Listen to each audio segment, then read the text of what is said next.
Bonjour les amis, bienvenue à tous, j'espère que vous allez très bien. Je suis ravie de vous faire donc cet audio aujourd'hui pour vous parler donc des objets et pourquoi et comment les nettoyer, pourquoi est-ce qu'il faut les nettoyer, quel est l'intérêt de les nettoyer et bien évidemment j'aimerais vous parler de la poupée Annabelle, l'histoire vraie qui se cache derrière la saga d'Annabelle. Pour vous parler un petit peu de ça. Alors je vais vous donner aussi dans cette vidéo donc une prière d'exorcisme pour nettoyer les objets si vous les achetez en brocante, ou si on vous donne un objet qui a déjà été porté, ou bien si on vous héritez d'une bague familiale, d'une montre, d'un objet quelconque de famille, mais que vous avez un doute sur la neutralité de la personne, ou tout simplement pour la mémoire de l'objet, qui se seraient cachées, les énergies cachées qui auraient pollué donc cet objet. Donc je vous donne cet exorcisme et je vous parle de la poupée après dans un deuxième temps, la véritable histoire d'Annabelle, donc qui est une poupée qui a réellement existé et vous avez donc un médium qui s'appelle Lorraine Warren qui a vraiment existé avec son mari Ed qui étaient donc des personnes chasseurs de fantômes si on peut dire ou des monologues.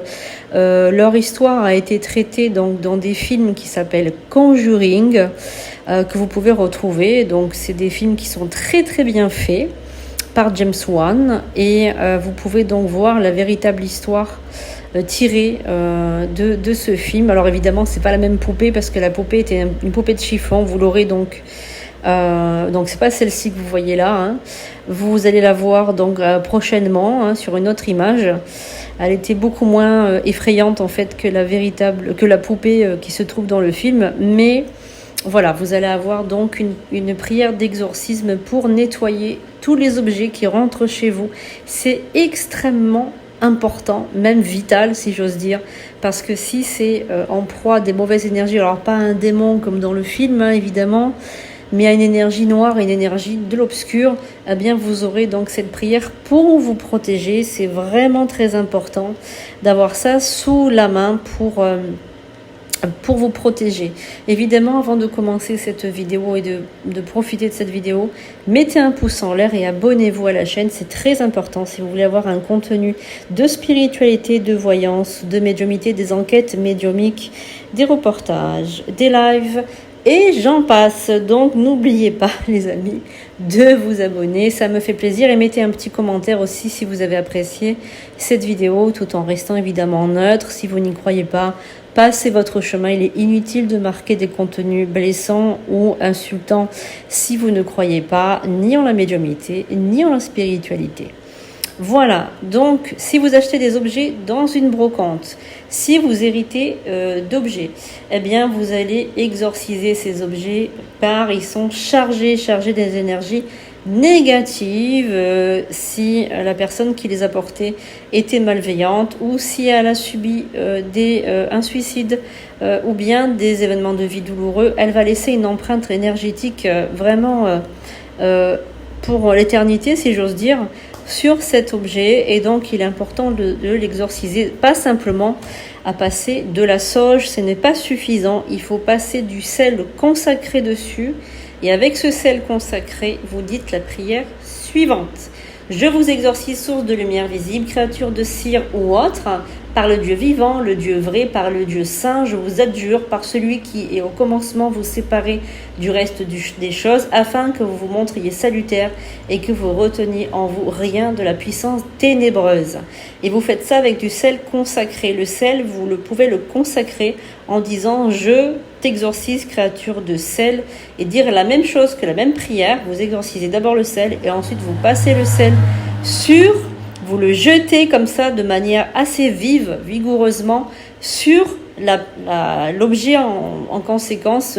Si c'est une poupée, une bague, un collier, un bracelet, une chaise, une armoire, n'importe quoi, vous passez le sel par-dessus et vous êtes tranquillisé. Sinon, vous pouvez faire venir un prêtre pour qu'il bénisse votre maison, votre logement. une fois quand vous habitez vous avez déménagé quelque part, faites venir un prêtre, au moins vous serez tranquillisé. Sinon, de temps en temps, tous les 2-3 ans, faites venir un prêtre. C'est important. Sinon, la prière que je vous ai donnée là, elle est très puissante et elle est suffisante. Si vous n'avez pas envie de faire venir un prêtre, vous pouvez le faire vous-même. Mais dites la prière à haute voix, bien évidemment. Vous pouvez le faire 3 fois d'affilée. Alors évidemment, la prière, elle est là. Vous pouvez donc mettre sur pause et profiter de cette prière. Voici Lorraine et Ed Warren, donc les personnes dont je vous parlais tout à l'heure. Lorraine est une grande médium, ces personnes malheureusement sont décédées, et Ed, son mari, était démonologue. En fait, ils ont passé leur vie entière à s'occuper des gens, à aller chez eux, à les libérer d'esprits démoniaques. Ils ont une carrière mais à leur actif incroyable, et donc vous allez avoir les acteurs qui jouent leur rôle au cinéma. Donc vous avez Patrick Wilson et vous avez Vera Famiglia qui jouent de manière vraiment magnifique le rôle de ces 2 médiums. Je vous conseille de voir leurs films. Si vous ne craignez pas les films d'horreur, vous allez vous régaler. Moi, je suis très très friande des films d'horreur, comme vous pouvez le constater. Je n'ai pas peur du tout des films d'horreur. Et c'est très tiré en fait de tout ce qui est fantasmagorique, parce qu'en réalité ça ne se passe pas du tout de cette manière, mais bon, c'est pas grave. Voici la poupée Annabelle dans le film. Donc Lorraine la met sous une vitrine, en fait une vitrine qui a été consacrée par un prêtre exorciste, et donc il retient le démon à l'intérieur. Évidemment, ils avaient une pièce complète avec plein d'objets mauvais.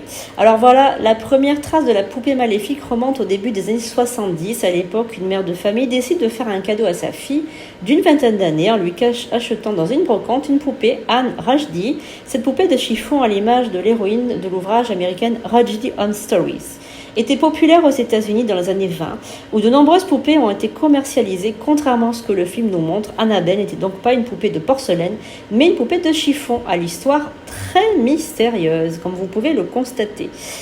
Voilà la poupée, donc Annabelle, la véritable poupée. Vous voyez, elle est beaucoup moins effrayante que la poupée qui est dans le film Conjuring, et vous pouvez la voir aussi dans la saga Annabelle, hein, la maison du bal, etc. Voilà. Donc c'était une poupée qui n'était pas un exemplaire, et elle a servi à un rituel satanique.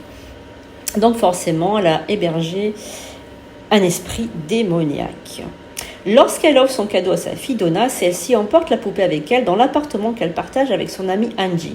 Toutes les 2 sont étudiantes infirmières et vivent en colocation dans un petit appartement. Quelques jours après l'arrivée de la poupée, Donna constate qu'elle ne la retrouve jamais dans la position dans laquelle elle l'avait laissée. Donna ne s'alerte pas pour autant et se dit qu'elle a dû déplacer la poupée par inadvertance. La poupée se déplaçait donc toute seule, mais plus le temps passe, plus les déplacements de la poupée sont importants, et Annabelle passe désormais d'une pièce à l'autre pendant l'absence des jeunes femmes. Curieuses de la situation, elles finissent par faire appel à un médium qui leur explique alors que le corps de la poupée est possédé par l'esprit d'Annabelle Higgins, une petite fille de 7 ans qui serait morte il y a de longues années, là où l'appartement a été construit. À travers la médium, Annabelle demande à Donna et Angie si elle l'autorise à rester auprès d'elle, ce que les jeunes femmes touchées par son histoire acceptent. Et c'est là que la situation commence sérieusement à vriller. Annabelle, qui n'a jamais été montrée violente jusque-là, fait déplacer des objets dans les pièces et fait tomber lourdement des objets. Des petits mots inquiétants apparaissent dans l'appartement et des taches de sang se dévoilent sur les poupées de chiffon. Lou, le petit ami d'Angie, est persuadé que la poupée est maléfique et insiste auprès des jeunes femmes pour qu'elles s'en débarrassent, ce qui ne plaît pas à Annabelle, qui tente une fois de plus à leur faire du mal. Sur les conseils de leur prêtre, Donna et Angie font appel au couple Warren. Ed et Lorraine leur expliquent alors qu'il n'y a jamais eu de petite Annabelle Higgins et que c'est une entité démoniaque qui manipule la poupée.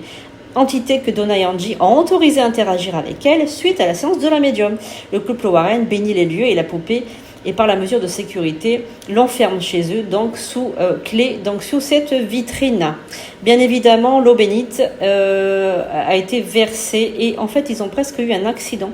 Les Warren, lorsqu'ils ont voulu rentrer chez eux, Ed et Lorraine décident de l'enfermer dans une cage de verre qu'ils protègent à l'aide de pierres et de rituels pour empêcher la poupée de sortir. Voilà, donc faites bien attention aux médiums aussi, faites attention parce que n'importe quoi des fois. Lors d'un reportage au domicile des Warren, Lorraine avait confié à l'équipe de tournage ton âge, qu'elle n'osait toujours pas regarder la poupée dans les yeux.